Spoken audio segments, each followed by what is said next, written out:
everyone, Big Pauly back for a brand new movie review. Yes, a couple of nights ago, myself and Papa Bowman had the opportunity to watch Call of the Wild. Yes, I won't say starring Harrison Ford, even though his name is plastered over the top, because he's kind of only in it for the last 45 minutes to an hour. Yeah, basically the star of the film is the dog, Buck.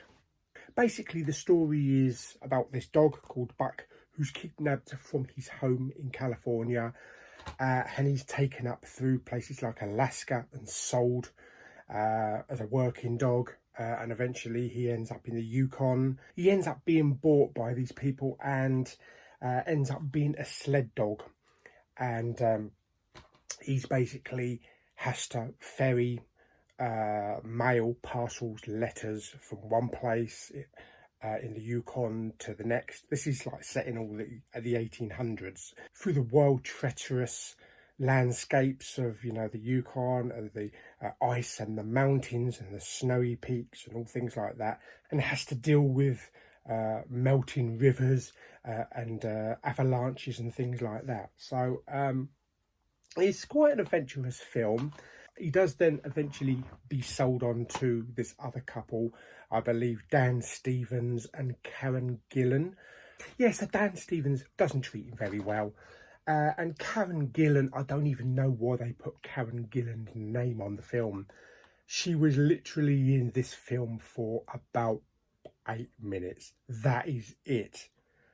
Yeah, I mean, the star of the film, of course, is the dog. But Harrison Ford, you know, crops up a little bit at the beginning of the film for a couple of seconds, and then he's mainly in the last 45 minutes to an hour. He becomes friends with the dog, and they form a relationship. Harrison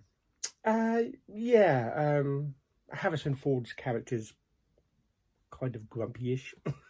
But of course, the main element of the film is that it's not a dog. It's a couple of numbers. Yes, lots of ones and O's.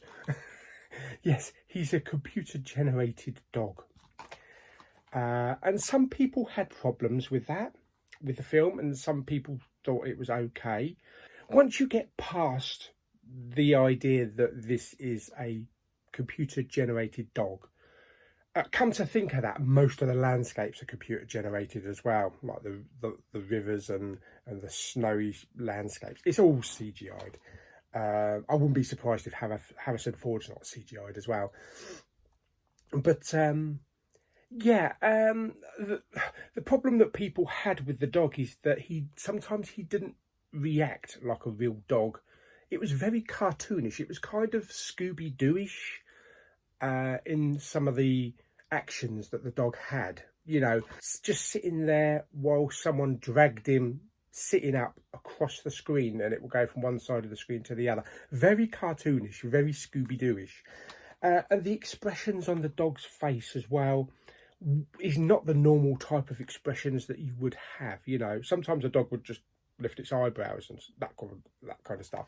But the dog had sort of like, you know, if the dog was angry, he would be, you know, they would be full-featured CGI face effects on the dog.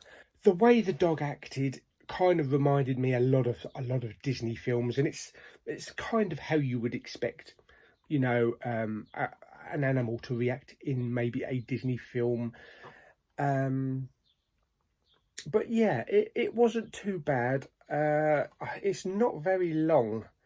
The film is only 99 minutes long, so it's quite a short film.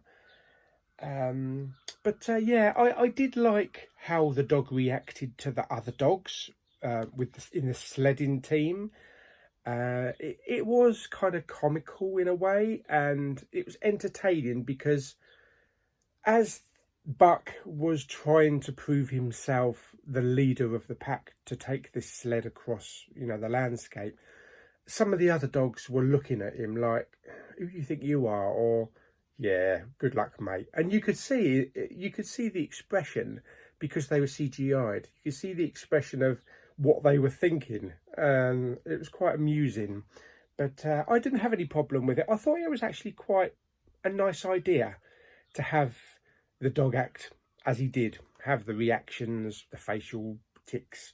So far as the movie itself, entertainment-wise, it's obviously a friendship movie between Harrison Ford and Buck the dog.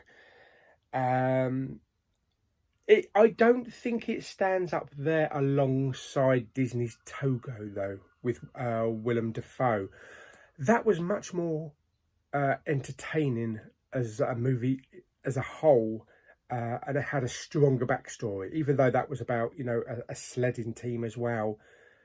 Willem Dafoe was definitely better than Harrison Ford's human character. So I would definitely say that Togo is the better film out of these two for dog sledding. But yeah, it's a nice piece of family entertainment. You know, you got a spare 99 minutes and you want a nice bit of animal action. But it's just unfortunate, you know, Harrison Ford wasn't in it for that long and Karen Gillan was gone within a blink of an eye. But yeah, it was not a bad movie. How would I rate it on a scale of 1 to 10? I'm gonna give it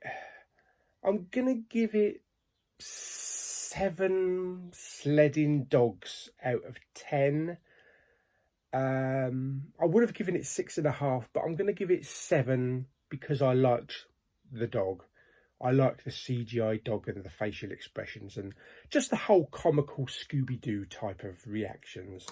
So yeah, not a bad film. So that is my review of The Call of the Wild. I hope you enjoyed this little review.